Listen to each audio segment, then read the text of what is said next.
Olá, gente que está aqui nos assistindo pela TV PT. Esse ao vivo de hoje é sobre o desenvolvimento urbano e rural nos municípios e direito à cidade.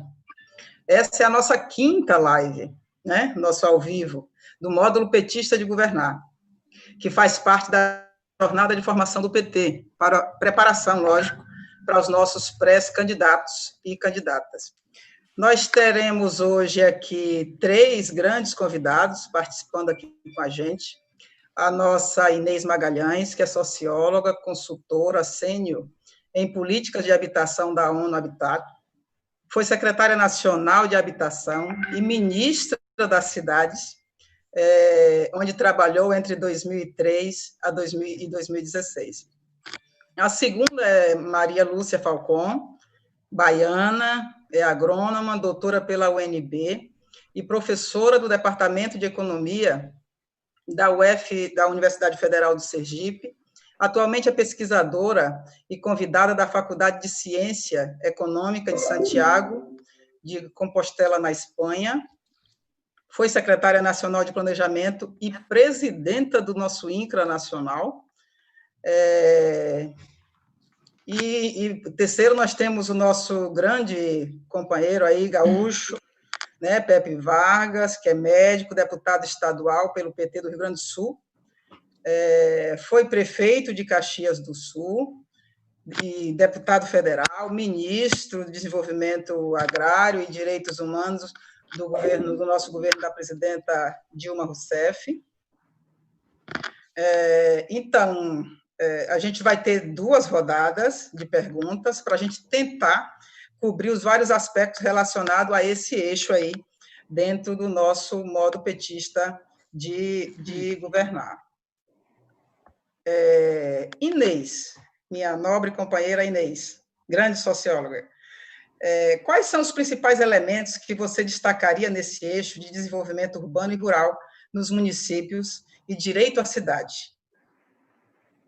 Lucinha, realmente esse é um tema bastante amplo, né? Eu vou procurar ressaltar algumas dimensões desse tema que vão ser aprofundados num outro momento. A gente vai ter uma live próxima, sobre o tema do desenvolvimento econômico local, que também é um tema importante para tratar disso.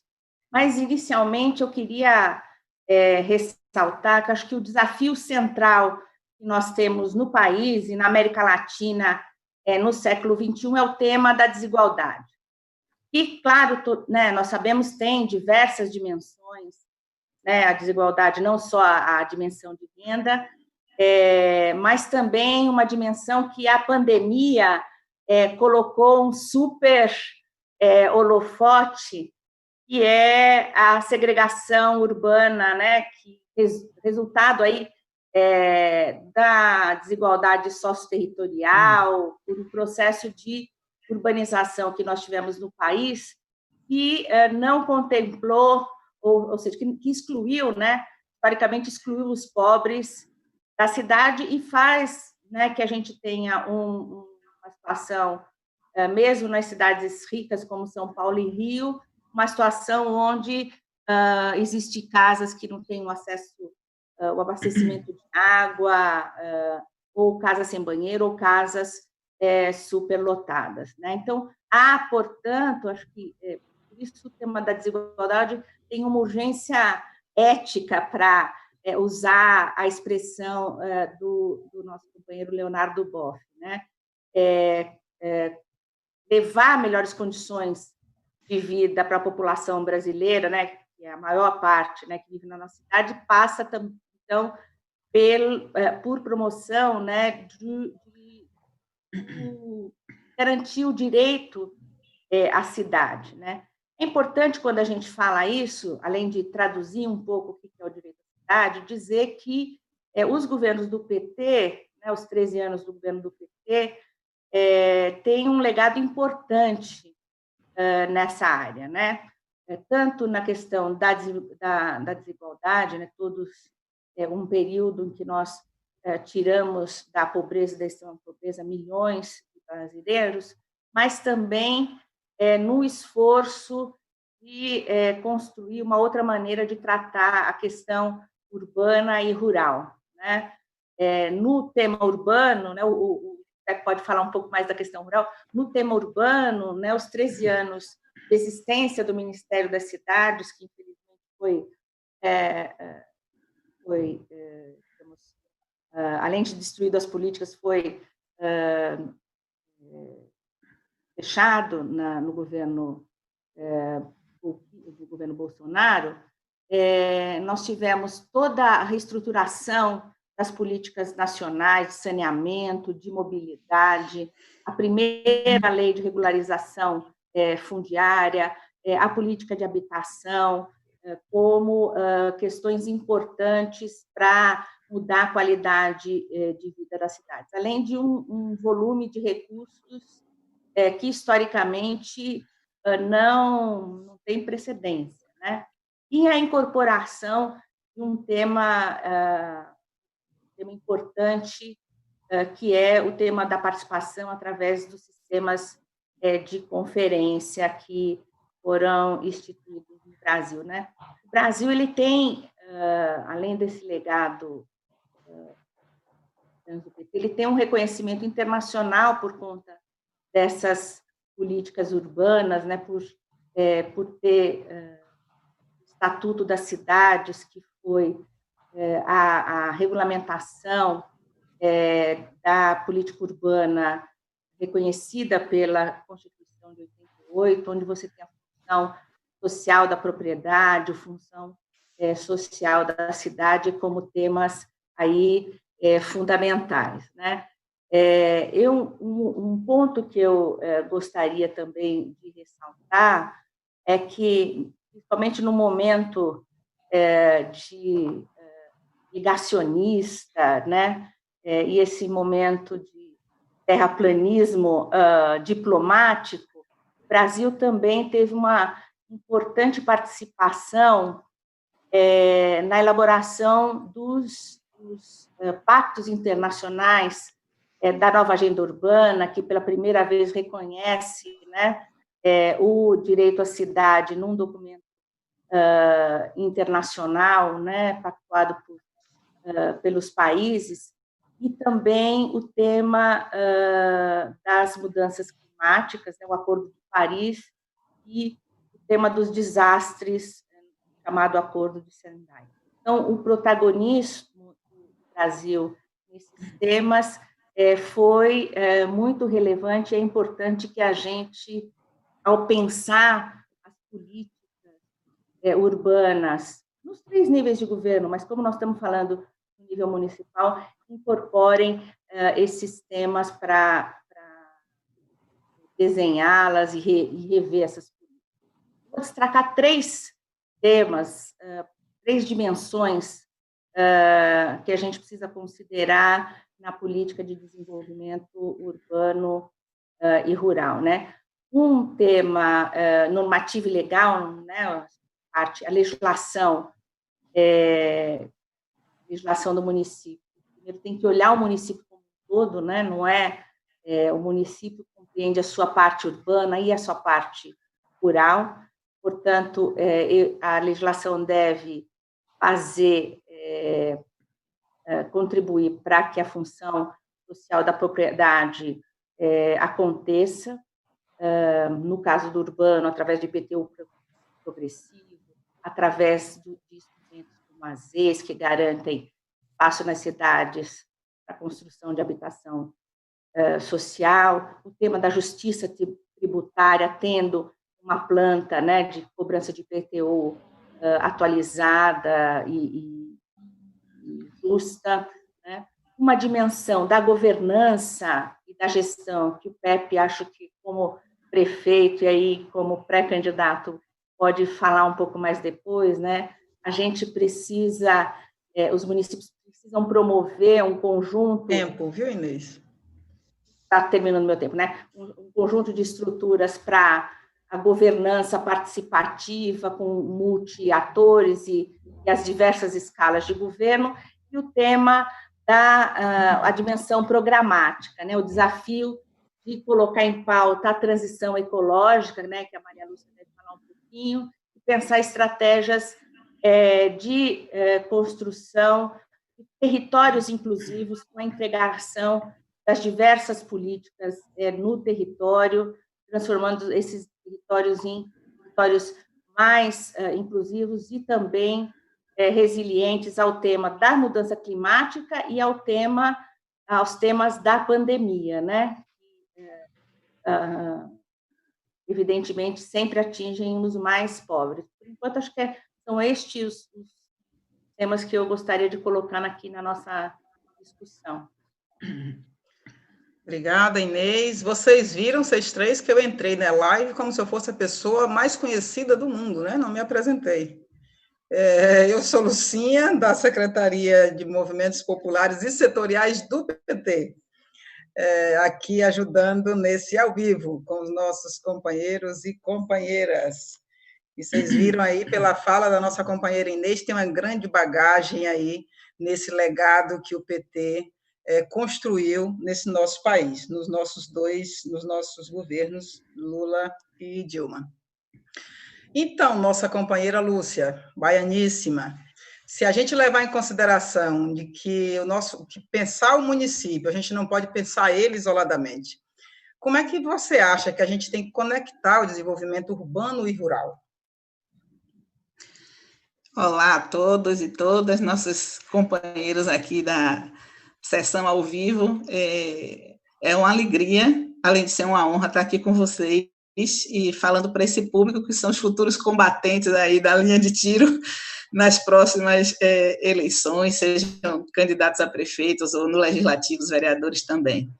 Essa pergunta é muito importante, Lucinha, me achará, porque eu vejo as cidades e a área rural, as cidades, eu vejo como um sistema vivo. Para mim, depois de todo esse tempo de trabalho, tanto no nível municipal, quanto no nível estadual e no nível federal, estando de perto, né, dessas situações todas, eu consigo enxergar um sistema integrado, na verdade, o campo e a cidade. Ao longo do que eu for falando, eu vou dando umas pistas também de fontes de referência, de pesquisas e bibliografia que as pessoas depois podem verificar as coisas que eu estou dizendo. Então, um dos estudos assim, principais e iniciais que foi feito no tempo do MDA ainda, sobre o conceito do que era a ruralidade. E apesar dos indicadores do IBGE dizerem que a maior parte da população brasileira vive na área urbana, na verdade, quando esse conceito de integrar o rural com o urbano, ver os fluxos entre as pessoas, as mercadorias e as coisas, as informações, quando esse estudo foi feito, se percebeu que a gente tinha quase 50%, era coisa em torno de 46%, se não me falha a memória, por cento da população vivendo no Brasil um tipo de ruralidade, que tem, claro, um pé no urbano, seja no distrito, no povoado ou na sede dos municípios. E a segunda coisa, esse sistema, né, vivo, ele, além de ter o conceito embutido do urbano com o rural imbricados, né, unidos, integrados, ele tem um conceito também fundamental, que é nenhum município vive só. Ele faz parte de uma rede de cidades, ele está dentro de um território. Inês lembrou as experiências, né, dos governos petistas. Uma das coisas que mais me marcou também foi a experiência dos territórios da cidadania, que foi o embrião de uma política pública a nível nacional, começando a preparar essa visão de território, né, para que as pessoas parassem de olhar somente para aquele município isolado e começassem a ver os fluxos e as ligações, sejam elas políticas, culturais, sociais e econômicas, claro, sem falar das ambientais e geográficas, desse conjunto de municípios formando a tal das redes de cidades. Então, além desse estudo que eu falei do MDA, o próprio IBGE, em 2014, lançou um estudo também, fazendo essa visão integrada urbano, rural e território, área de influência, e agora a gente, em junho, acabou de ter a publicação pelo IBGE da pesquisa REGIC, Rede de Influência das Centralidades aqui no Brasil, que mostra a hierarquia da rede de cidade da malha urbana com seus entornos, seja rural ou seja um entorno de cumplicidade urbana, como é uma metrópole com São Paulo, conurbada lá com aquelas outras cidades do ABC e tantas mais. Então, eu imagino isso e eu acharia um exercício bom para os candidatos e candidatas imaginarem um ser vivo. Ora, se o corpo humano, a gente, para funcionar, tem um sistema circulatório, o coração que é a bomba bombeando o sangue, tem órgãos de limpeza, como os rins e o fígado, tem órgão de oxigenação, como os pulmões. A gente tem um sistema orgânico. E se a gente pensar que esse conjunto de espaços geográficos, sejam como os municípios integrados num território, numa região, eles também funcionam assim. A gente tem municípios que são como o coração, bombeando a economia, outros são aqueles que fazem a limpeza, ele tem que preservar o ambiente, porque ali o pulmão, onde está sendo limpo o ar, onde está sendo cuidado as nascentes dos rios, é só levar essa analogia, né, do corpo humano para pensar o conjunto do espaço, do território, das prefeituras e dos municípios. Então, um ser vivo, ele é medido por fluxos. A gente aprende nas faculdades, é uma coisa que chega a dar agonia às vezes, a tirar fotografias, é uma informação parada. Quando um ser vivo, ele é medido por fluxo. Quando a gente vai no médico, o médico toma o quê? A pressão arterial. O que é a pressão arterial? Com que velocidade o sangue está passando na sua veia. Então, nós que administramos municípios e territórios, precisamos aprender a medir esses fluxos. Por isso que eu falei da pesquisa REGIC, que ela mede por que as pessoas se deslocam. Elas vão de uma cidade para outra, por quê? Para trabalhar, para estudar, para ir no médico, para comprar. O que está movendo as pessoas? Então, esses prefeitos e prefeitas, futuros vereadores, por favor, acordem para ver o seu município, a sua cidade, dessa forma viva e nessa forma de fluxo. Isso vai ser muito importante. E isso fica bem fácil da gente entender quando a gente pega no celular, aquele aplicativo Google Maps, e você dá um zoom. Você pode sair da sua casa, da porta da sua casa no mapa, e com o satélite você vai distanciando, ganhando distância e ver a cidade inteira e ver o território, e você consegue ver esses fluxos. Esse é o exercício que eu acho mais importante do ponto de vista da técnica para as futuras gerações que vão administrar os municípios, nesse DNA petista que é tão forte na participação. Então, já passando do conceito para um instrumento, eu destacaria, Lucinha, 3 instrumentos que essa nova geração aí de candidatos e candidatas não pode esquecer. Se a gente aceita isso que eu falei, de ver o município no território como um sistema vivo, né, cheio de fluxo, trocando entre as cidades, entre o campo e a cidade, o primeiro instrumento que vai dar um paradigma novo na política, eu acho que é exatamente o trabalho de longo prazo dos consórcios. A Bahia deu um exemplo desde 2016 com os consórcios de saúde. Hoje nós temos hospitais regionais, policlínicas de média complexidade, coisas maravilhosas feitas em consórcios com municípios. E agora, recentemente, os estados do Nordeste, olha aí, estão dando exemplo com o consórcio Nordeste nesta conjuntura que Inês falou, tão grave para os desassistidos, que é a pandemia, né, do Covid. Só para fazer essa referência para as pessoas saberem onde procurar.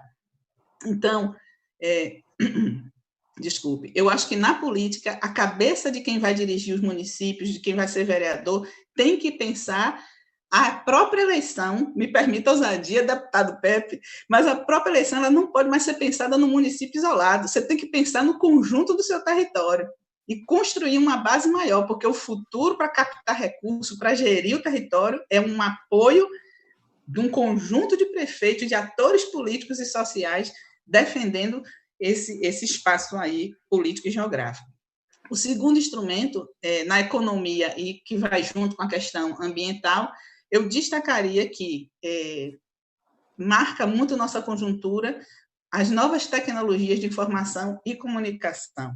A gente está falando da época da indústria 4G, está falando do teletrabalho, trabalho remoto. Nós estamos aqui trabalhando remotamente, cada um num canto do Brasil, e está todo mundo junto ao mesmo tempo. Milton Santos já falava disso, né? Quando ele discutia da totalidade ao lugar, ele falava da hierarquia de cidades, que iam ser cidades de rede mundial. Não é proximidade física, é uma proximidade cultural, econômica, né?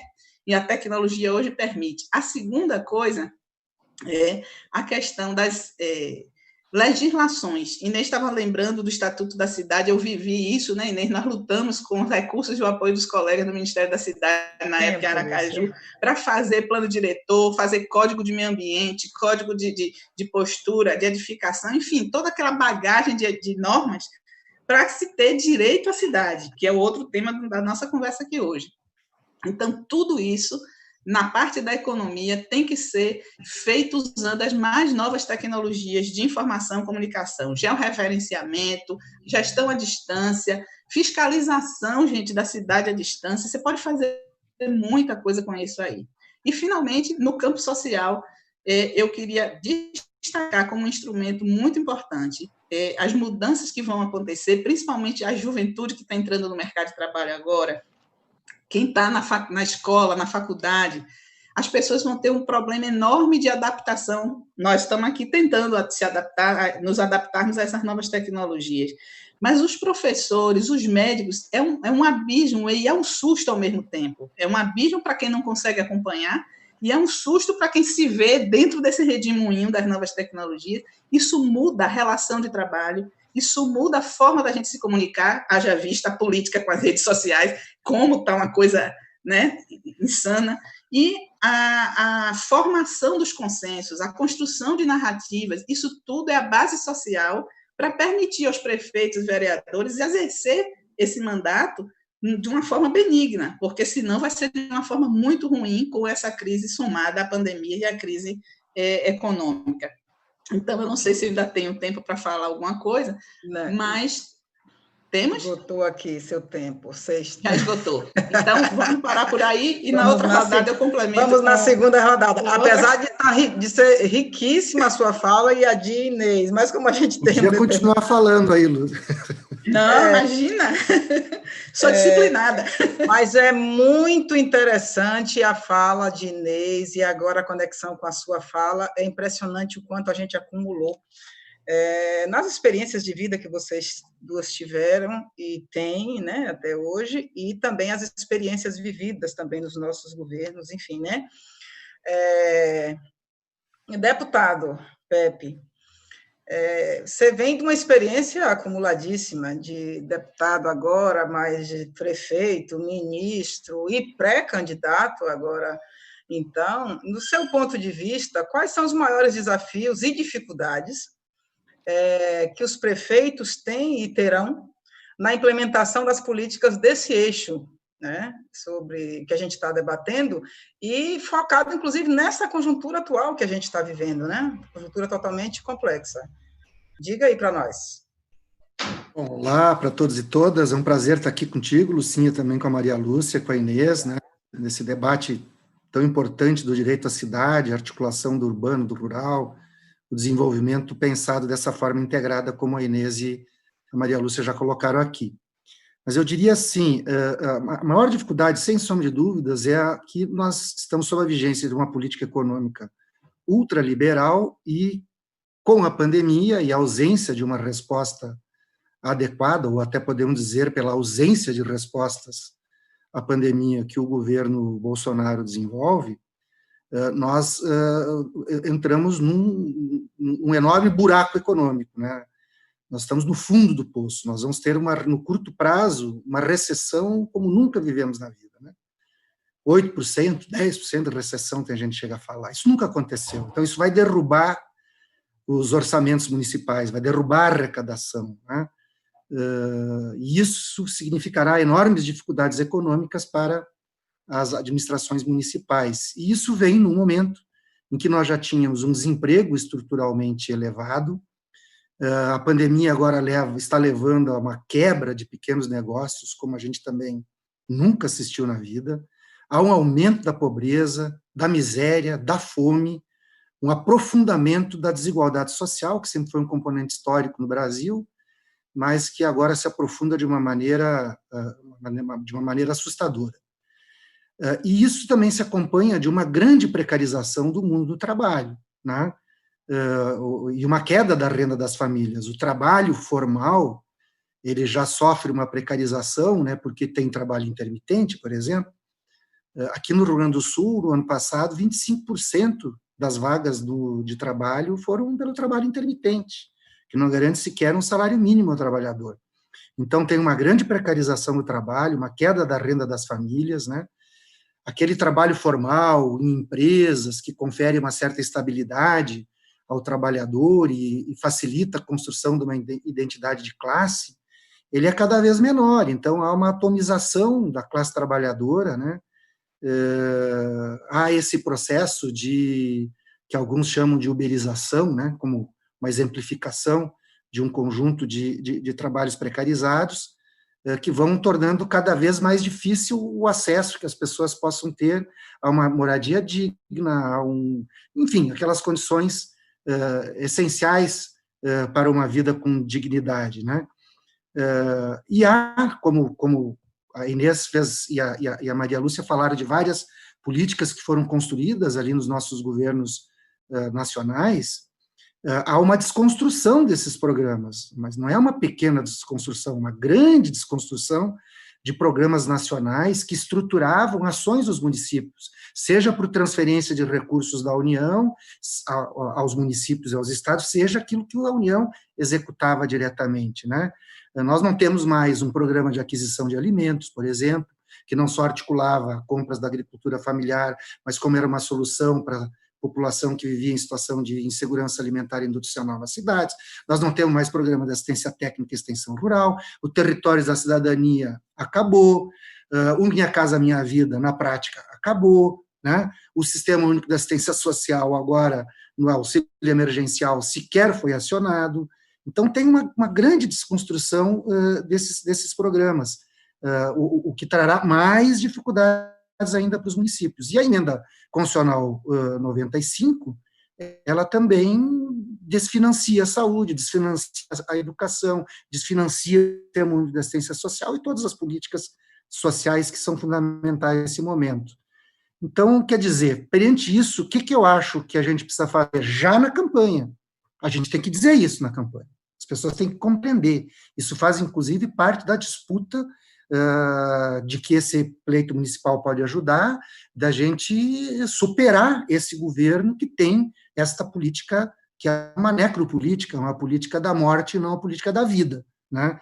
Então, acho que essa é uma questão fundamental, já na campanha fazer isso. E ganhando as eleições, nós precisamos ter prioridades claras, pelo menos no curto e no médio prazo, nós vamos ter que ter como grande prioridade o cuidado das pessoas.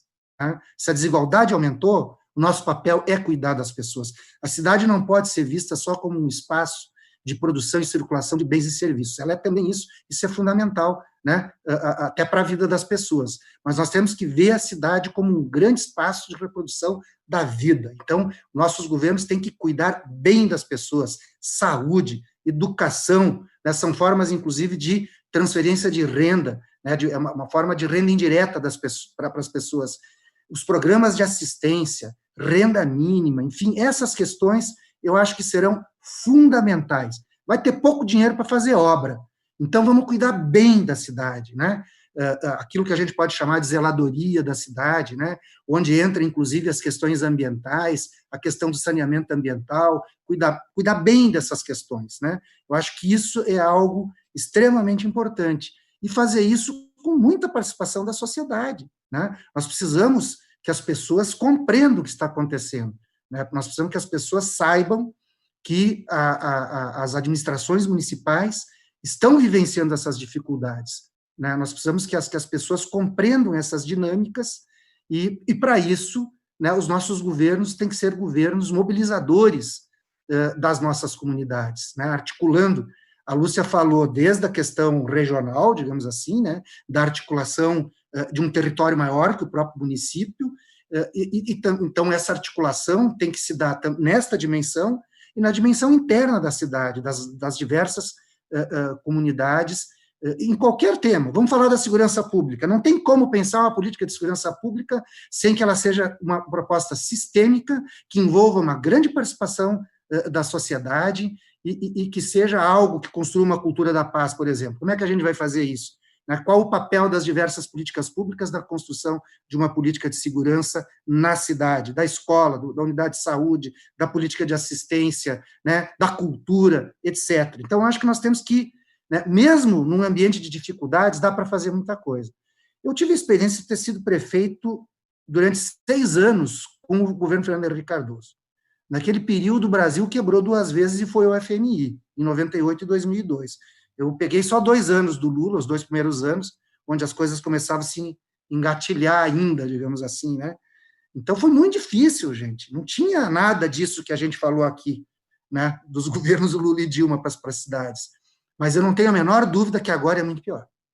Agora será muito mais difícil para os nossos prefeitos e prefeitas, e aí nós também temos que ver, né, o que é o papel de um governo, o que é o papel do partido, o que é o papel dos movimentos, a relação do governo com o partido ou com os partidos que compõem uma aliança, e qual o papel, a relação do partido e do governo, principalmente do governo, nesse caso, com os movimentos organizados da sociedade civil. Então, eu acho que não é pouco desafio. Na economia, eu acho que essa questão da ampliação dessa precarização nos põe um enorme desafio, né? Eu gosto muito, muito daquela construção que o David Harvey resgata da elaboração que o Lefebvre fazia ainda nos anos 60, daquele conceito de classes trabalhadoras dentro da cidade, né? E não só aquela classe trabalhadora que está lá dentro de uma fábrica, com carteira assinada, e todos os trabalhos que são necessários para funcionamento desse organismo vivo que é a cidade, né? Então, eu acho que também nós temos um grande desafio. Eu acho que as administrações municipais poderão estabelecer um diálogo com esta parcela da população que está e que o governo local pode ser um elemento de articulação para a construção de soluções junto com elas. Ai, obrigada, professor.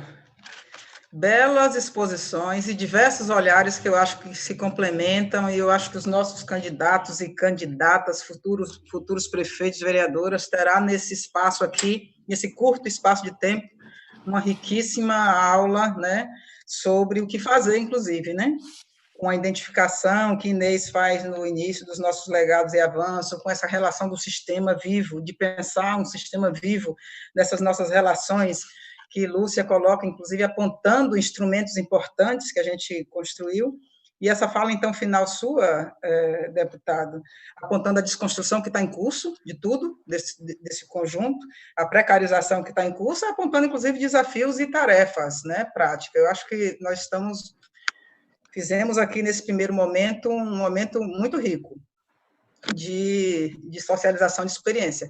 Mas, voltando, minha nobre companheira Inês, grande socióloga, você poderia apontar qual seria a agenda que os governos têm de tratar para a construção desse bendito direito às cidades, nobre? Pois é. Não, você sabe que o Pepe colocou questões muito importantes, né, em relação às dificuldades que nós teremos por conta de vista da verdadeira desconstrução que foi feita, na verdade, todas as políticas, né, a emenda 95. Mas ele também ressaltou a importância, nos anos 90, que os governos do PT tiveram, naquele momento, na construção de políticas e as inovações que surgiram nas administrações municipais, que, inclusive, foram levadas para o nível federal quando o PT ganhou as eleições, né? Eu digo uma, que é a da urbanização de favelas, que, para mim, é uma das políticas mais importantes quando a gente fala de resgatar os passivos urbanos das nossas cidades. Mas vamos lá tentar organizar um pouco, né? Então, eu acho que essa agenda, primeiro, começa com um olhar mais integrado, né, que a Lúcia já comentou, de campo e cidade, né? Quer dizer, hoje o tema da produção de alimentos é um tema que precisa estar presente na agricultura urbana. É importante a gente se preocupar com a produção agroecológica, né, a questão da compra de alimentos, da agricultura familiar, como uma estratégia não só econômica e social, mas também assumindo a pauta da transição ecológica, adotando o tema do comércio justo, tendo um espaço muito grande que os municípios podem cumprir nessa agenda. Do ponto de vista da geração de emprego e renda, né, que é uma outra agenda importante, eu não vou colocar muito aqui, porque nós vamos fazer um debate exclusivo sobre a questão do desenvolvimento local, né? Mas você tem a habitação de interesse social, a construção, a agenda de promoção das melhorias habitacionais, do acesso à água, que virou um tema de tal importância por conta da pandemia, e a privatização vai trazer uma dificuldade a mais, né, para o fornecimento desse bem vital. Portanto, o tema da articulação das políticas de assistência que trazem a tarifa social são agendas também importantes, né? Do ponto de vista da produção dos territórios, né, o cuidado em transformar as cidades em cidades policêntricas, ou seja, a gente tem que mitigar, né, e a pandemia, de novo, traz lições, mitigar a necessidade de mobilidade, trazer para também uma qualificação dos espaços públicos como uma agenda fundamental. O tema dos investimentos que o PEP está colocando, né, serão poucos, né? Então, o tema da articulação, né, do prefeito, não só ou não como um gestor, mas como uma liderança que articule o conjunto da sociedade para investir, para tornar esses espaços mais inclusivos, né? A priorização dos investimentos articulados pelo município devem ser na democratização da infraestrutura, né? Tornar esses bairros mais inclusivos, e eu acho que a adoção das Objetivos de Desenvolvimento Sustentável organizam bem uma agenda que nós temos que desenvolver no nível municipal. O que está claríssimo é que os municípios são atores protagonistas para que a gente trate de um projeto de país que considere o tema da inclusão como central. Né? Fico por aqui para a gente poder ter mais uma rodada. Que bom, Inês.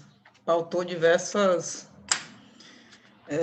pontos importantes nessa agenda, mas já um pouco você já falou sobre essa produção sustentável agroecológica. Eu gostaria que você agora, Lúcia, falasse para a gente e aprofundasse um pouco mais. Como é que pode ser, como é que os municípios podem se preparar para essa produção sustentável, né? Com cuidado com o meio ambiente, com a água e tal, com o território, e como é que a gente faz, de fato, essa transição para a agroecologia mesmo?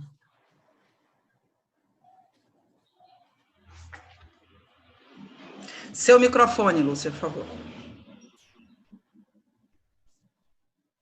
Eu fico realmente impressionada de como a gente consegue vencer tempo e distância com a sintonia de valores, né, de ideologia, de visão de futuro. É muito gostoso estar com vocês aqui, Inês, é um prazer, sem nome, Pepe também. Nossa, Luciana, é isso. Então, é como se vocês fossem realimentando a minha energia também. Estávamos comentando sobre essa coisa da transição ecológica, e, assim, basicamente, o problema da mudança climática, essa crise toda que antes da pandemia estava sendo a pauta do mundo, haja vista aquela garota Greta Thunberg que foi para a Conferência do Clima lá na ONU, aquela confusão toda, uma boa confusão, por sinal, muito positiva, né? Muito positiva. Basicamente, a gente tem uma meta, e todos os administradores públicos, os prefeitos, não vão se furtar a ela, que é a redução do famoso gás efeito estufa. Foi isso que Inês se referiu lá no início, quando o Brasil foi um dos protagonista, né, Inês, e assumiu metas importantes durante os governos do PT, né, principalmente no final, no primeiro governo da presidenta Dilma também. Então, junto com a mudança climática e a emissão do gás, nós temos a questão dos desastres. Existe já uma simulação em computador, tem referência do Ministério do Meio Ambiente da época para isso, mostrando quais cidades, quais regiões eram mais atingidas, quem ia ter problema de inundação, quem ia ter problema se o mar subisse, quem ia ter seca, desertificação, no caso da gente do Nordeste, a falta de água que o sul do Brasil, que já está acontecendo, Curitiba está com crise hídrica, São Paulo nem se fala quantas crises hídricas já passou, por conta da destruição da Amazônia, ou seja, as coisas estão interligadas, né?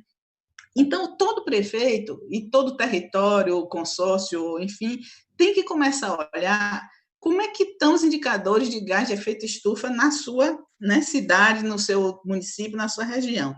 E quando a gente vai olhar essa parte da estatística, basicamente, gente, é o transporte, o grande emissor, né? Tirando aquela velha discussão, aí o Pepe pode falar melhor do que eu, da agricultura, se o gado polui, né? Emite gás ou não emite gás, como é que nós estamos na agricultura, mas daí a defesa da agricultura familiar e agroecológica. Mas, basicamente, é transporte, tá certo? Que é um problema seríssimo, né? O transporte, a gente emite muito, a emissão de carbono nas grandes cidades, com veículos de todo tipo, é uma coisa séria, e o tipo de fonte de energia que a gente tem. O Brasil, neste ponto, eu vou citar de novo a Bahia, me desculpe, mas não tem jeito, é um grande exemplo de nova matriz de energia. Nós estamos com a eólica, que é a dos ventos, e a solar, né? Com grandes gerações de energia de fonte renovável limpíssima, que não tem nenhum problema da hídrica, que é dos rios, que faz barragem, que também derruba, às vezes, floresta, que Então, há que monitorar, prefeitos e prefeitas, e vereadores e vereadoras, há que monitorar os problemas que no seu município ou no seu território levam à emissão desse gás. E aí eu vou dar alguns exemplos de solução, e que eles hoje só são possíveis porque nós temos também, além da transição ecológica, a possibilidade de fazer a transição digital da economia, ou seja, usar as tecnologias mais modernas de uma forma benigna. Porque se a gente não usar da forma benigna, não se preocupe não que o capitalismo vai fazer isso do jeito que ele faz e que nunca é inclusivo, nunca é preocupado com o meio ambiente, é só preocupado com lucro. A gente sabe disso, não é? Não tô chovendo numa olhada, não, mas tem que dizer. Então, vamos dar um exemplo.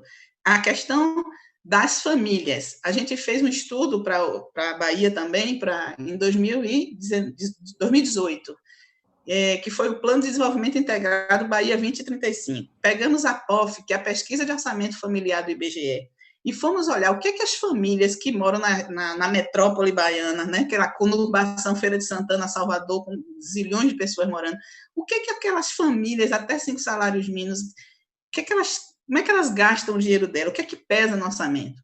E mesmo importantíssimo, na moradia, um terço do que elas gastam é para morar, tá certo? E na moradia, quase metade era gasto com energia, amiga. Acredita num troço desse? Não era nem o aluguel, por incrível que pareça. Era quase a metade o aluguel e outro tanto, quase a metade de energia. Então, se a gente botar energia de fonte distribuída, ou seja, em toda a casinha lá dos bairros, ter sua fonte de energia solar, que no Nordeste isso é altamente possível de fazer, quanto a gente vai liberar do orçamento dessa família e, ao mesmo tempo, quanto a gente vai estar fazendo geração de fonte limpa. Segundo motivo de gasto dessas famílias que moravam nessas regiões de metrópole, transporte, tá certo? Transporte, as famílias de baixa renda. As famílias de média e alta renda, o problema é que elas tinham carro e pagavam, às vezes, a prestação, mas é um investimento, entre aspas, né? Mas o pessoal de baixa renda é transporte. Então, tudo que a gente puder fazer para liberar esse orçamento familiar, né? Subsidiar o transporte coletivo, melhorar, botar metrô de superfície, VLT, sei lá o que vai fazer, mas tem que liberar. E, ao mesmo tempo, isso é o quê? É menos gás de efeito estufa que está sendo jogado na atmosfera. Se a gente pensar nos resíduos, os resíduos, sejam eles de águas usadas, águas, né, com a poluição, com o resto da indústria, seja do resíduo sólido, a gente tem um enorme trabalho de saneamento a ser feito, água, esgoto e resíduo, tá certo? Para ter, claro, o direito à cidade, à saúde, que numa pandemia a gente vê o efeito da água limpa, né, chegando nas famílias. A gente tem, para o empresário, o micro, pequeno, até o grande, a questão da economia circular. Você não pode mais se aceitar abrir uma empresa, um negócio, que ele vai deixar o resíduo para a sociedade pagar a conta. Isso não é mais possível. E, finalmente, a questão da proteção e preservação ambiental. Tudo isso que eu estou falando se tornou possível porque a gente tem agora tecnologias, que é a chamada indústria 4.0, que é a internet das coisas, Big Data, que é aquele conjunto de dados que a gestão municipal pode administrar, é um ativo, inclusive, para captar recurso, administração de dados. Se o Google faz, a Amazon faz, o Facebook faz, por que a prefeitura não pode ter a moeda dela também baseada em certos tipos de ativos, né? Tem muito o que se fazer, e eu daria como referência os Objetivos de Desenvolvimento Sustentável, os ODS, naquele capítulo do ODS chamado Cidades Inteligentes. Eles todos, os 17 objetivos, são misturados, né, são relacionados. Mas eu destacaria, neste ponto da transição ecológica aliada à transição digital, eu destacaria que os prefeitos e prefeitas e candidatos e candidatas olhassem os Objetivos de Desenvolvimento Sustentável, o capítulo Cidades Inteligentes. Ele gera emprego, ele melhora a administração, ele diminui custo. Quando o deputado Pepe fala que a gente está assustado que não vai ter dinheiro com essa crise que vem, com a emenda 95, que cortou gasto de saúde, congelou tudo, é para se assustar, mas, ao mesmo tempo, vamos pensar em tudo que está a nosso favor neste momento, e a tecnologia, sem dúvida nenhuma, é um dos elementos de destaque, tanto para a redução de custo, quanto para o uso inteligente dos recursos da cidade, dos territórios, e para a gestão do futuro. Prefeitos e prefeitas, vocês têm que correr essa campanha para ganhar, pensando que vocês são os prefeitos e prefeitas da transição ecológica, da transição digital, os prefeitos e prefeitas das novas gerações. É com essa fé que a gente tem que correr. Obrigada, Lúcia. Então, nessa construção da agenda aí, a sua fala e a de Inês foram bem conectadas, né, com todos os olhares, riquíssimo. Agora a gente quer ver o olhar do professor e deputado Pepe, mas agora a gente queria ver contigo, Pepe, o seu olhar e como é que você fala para a gente um pouco sobre essa importância da democratização do poder local e a participação social na construção desse processo, né, que são dois aspectos importantíssimos, mas, às vezes, difícil de você fazer a implementação lá, local, no município. Então, diga aí, dê aí os seus pitacos nessa construção da agenda, em termos de pauta, ações, mas, sobretudo, também sobre método, né? De como os nossos prefeitos, vereadores, enfim, começar a exercitar. Então, eu acho que isso que a Inês e a Maria Lúcia falaram aqui agora, né? Se a gente for levar para o macro, nós somos daqueles que acreditamos que um outro mundo é possível, né? E esse mundo possível, obviamente, que ele tem que ser um mundo que ultrapasse essa sociedade de consumo do capitalismo hegemonizado pelo sistema financeiro. E também ultrapasse, né, os mecanismos da democracia formal liberal, que foi, obviamente, um avanço histórico para a humanidade, mas é muito insuficiente para os dias que nós vivemos. Então, os nossos governos, eles têm que ter ousadia na aplicação de mecanismos democráticos, né? Tem que ter muita ousadia em trazer a participação social, em democratizar o poder local. É uma necessidade estratégica e é também uma necessidade tática, hoje em dia, para que as pessoas possam compreender mais também as limitações que o poder local tem para atender todas as reivindicações. Quando eu digo que é uma necessidade estratégica, é porque, vejam, já o Rousseau, lá atrás, dizia que o cidadão inglês, quando ele analisava a democracia liberal inglesa, o cidadão inglês só é livre no dia que ele vota. Depois, constituído o parlamento e o governo, ele perdia a liberdade.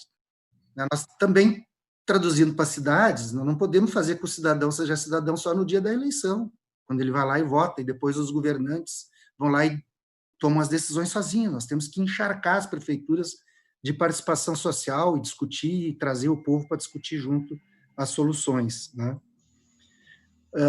E também é muito importante, porque os nossos governos não podem ser só governos realizadores, eu acho que eles têm que ser governos que contribuam para a construção de cidadãos críticos, solidários, participativos. O companheiro, saudoso e querido companheiro Paulo Freire, inclusive, nos falava, né, da dimensão pedagógica do partido. O partido tinha que ter um papel pedagógico. Então, se a gente chega no governo, nós podemos cumprir esse papel pedagógico também nestas questões, né? Não só para o cidadão lá discutir algumas coisas, mas também para ele compreender melhor toda a dinâmica estrutural da tributação. A Inês falou aqui das questões, né, da gente pensar um sistema tributário com mais justiça. Isso é fundamental quando se discute processos participativos, né? E eu acho que a gente deveria trabalhar o conceito do planejamento participativo, que vai além, né, das nossas experiências lá dos anos 80 e 90 do orçamento participativo, né? Integrando mais as coisas, né? Óbvio que o orçamento participativo faria parte de um processo de planejamento participativo, quer seja de base territorial, de base temática, mas nós temos aí os conselhos municipais de participação social, nós temos as conferências municipais, eu acho que tudo isso, né, se integrando num processo de planejamento que pense, né, a organização da cidade, em todas as questões que a Inês e a Maria Lúcia falaram aqui, podem ser levados para esses espaços de participação social. Eu gosto muito também da ideia do Congresso da Cidade. Eu acho que é bom fazer logo. Não, quer dizer, os prazos do plano plurianual sempre são muito exíguos, mas nada impede de fazer e depois adendar no teu plano plurianual, né, o que o Congresso da Cidade discutiu, né? Eu acho que essas questões são fundamentais. E a questão das redes e das tecnologias digitais nós temos que incorporar nesse processo de participação social. Eu gosto muito da experiência de Barcelona, porque lá eles trabalham o conceito da soberania digital. Nós não vamos trabalhar só com essas redes sociais aí que são dominadas, né, pelo dinheiro. Eles trabalham o conceito da soberania digital, muito interessante, e eles usam as redes e a participação digital tanto para processos à distância, virtuais, como para organizar reuniões presenciais. Acho que é muito interessante. Eu não tive a oportunidade de fazer isso quando era prefeito, porque nós estávamos engatinhando no início da internet aqui no Brasil, né? Mas eu acho muito interessante, a gente tem que ter ousadia neste campo também, né? E mesmo a introdução de processos de participação mais simples e objetivos também, né? Que eu acho que é uma coisa interessante na experiência do Barcelona, né? Sem dúvida, muito interessante, né? Consultas, né? Eu acho que o direito à cidade, né, nos remete, essa discussão do direito à cidade nos remete à discussão da nossa utopia urbana, né? É lógico que nós vamos sempre mediar a nossa utopia com a possibilidade concreta de poder realizar, mas o imediato vai estar ligado à nossa utopia urbana, ao nosso objetivo, né? E eu sempre gosto, quando falo dessas questões, eu sempre me lembro e gosto de citar uma experiência que a gente teve quando a gente fez o Congresso da Cidade aqui na nossa gestão, o primeiro congresso. O tema do congresso era a cidade que queremos, né? E aí a gente resolveu levar essa experiência também para as crianças nas escolas, né?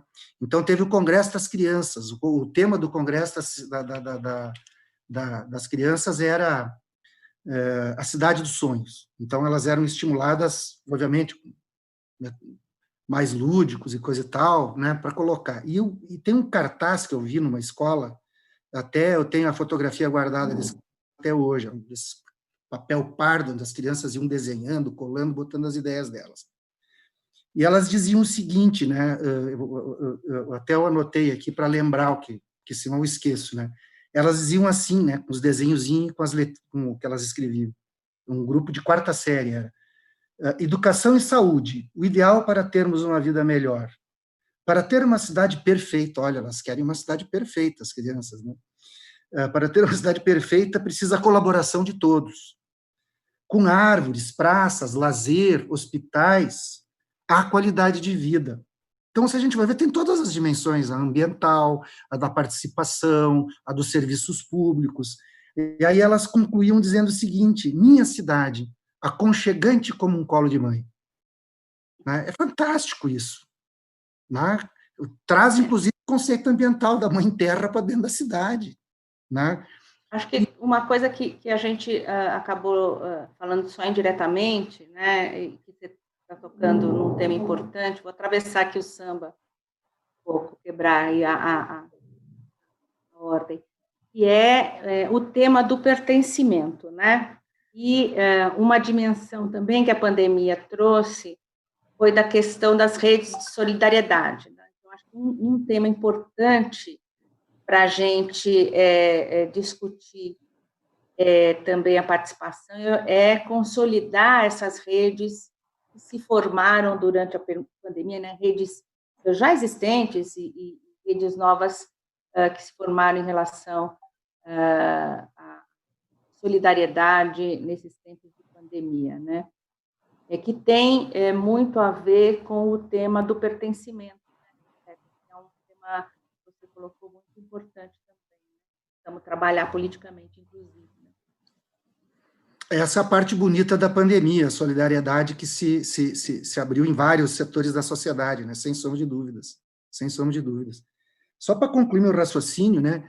Quando eu vi esse cartaz dessas crianças, isso faz muitos anos atrás, eu me lembrei daquele livro, A Cidade na História, do historiador, filósofo, sei como é que eu vou classificar ele, o Lewis Mumford, onde ele tem lá uma parte que ele diz o seguinte, né? Ele faz toda a crítica às megalópolis e coisa e tal.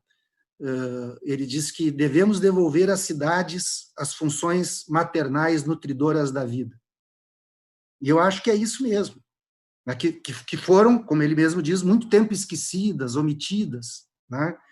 E a melhor economia das cidades é o cuidado das pessoas, é a cultura, né? O cuidado e a cultura das pessoas, que é o que constrói o pertencimento, né? Se as pessoas se sentem alguma coisa. Então, eu acho que a gente tem que ter um pouco assim essa ousadia de sonhar, de pensar, de construir esperança para as pessoas. Não pode ser só a racionalidade. Eu acho que tem que ter um pouco essa carga de que a gente tem um sonho, né, de construir uma cidade melhor para todos e todas, que é...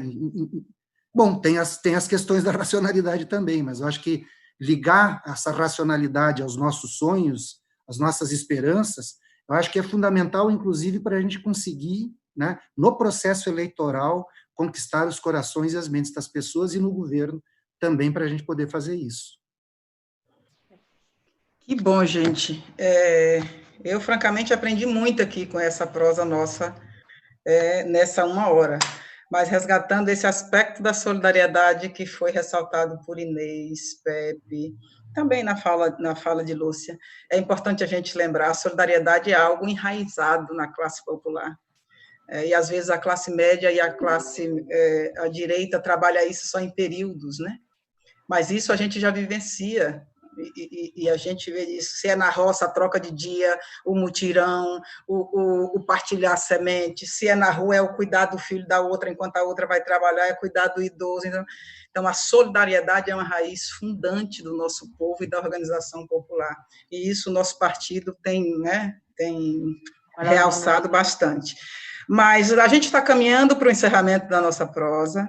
Dizer a vocês três que foi riquíssimo e foi gratificante para mim, especialmente estar com vocês aqui, agradecer do fundo, com profundidade, a companheira Lúcia, Inês, o nosso deputado Pepe, por esse momento que a gente passou junto aí, que vai ficar gravado e visto por diversos companheiros e companheiras. Então, agradecer a vocês três, dizer que a nossa jornada de formação continua. Nós teremos na próxima quinta-feira, né, que é nosso próximo ao vivo, com o tema Desigualdades e Políticas Sociais. Então, parabenizar aí a nossa Secretaria Nacional de Formação, que junto com esse trabalho conjunto que a nossa Secretária Nacional, Maria do Rosário, vem fazendo com as demais secretarias, com a SORG, com a SNAI, com a Escola Nacional de Formação, parabenizar toda essa equipe por essa iniciativa da gente estar aí exalando esses conhecimentos acumulados aí do nosso partido, das nossas organizações populares, para que nos ajude nessa batalha aí, na batalha das ideias, né? Sobretudo, mais especificamente nessa tarefa aí de disputar os nossos municípios e fazer valer o nosso legado e a nossa projeção de mundo, né? Como o Pepe encerra aí, nós pensamos e construímos e acreditamos de que um outro mundo é possível. Portanto, agradecer todos e todas e dizer que vamos continuar juntos e juntas nessa caminhada. Obrigada. Somos aqui britânicos. Obrigada, Lucinha, foi um prazer vê-lo. Lúcia, Pepe, abraço a todos. Prazer também. Beijo para todos. Prazer foi meu. Por mim, podia continuar vocês duas falando. Pois é, a gente pode desconectar e continuar o papo. Com certeza. Eu vou sair um pouco aqui, porque eu vou ter que entrar lá de volta na plenária. Vou ver se ainda continua. Beijo. Tchau, tchau. Tchau, gente.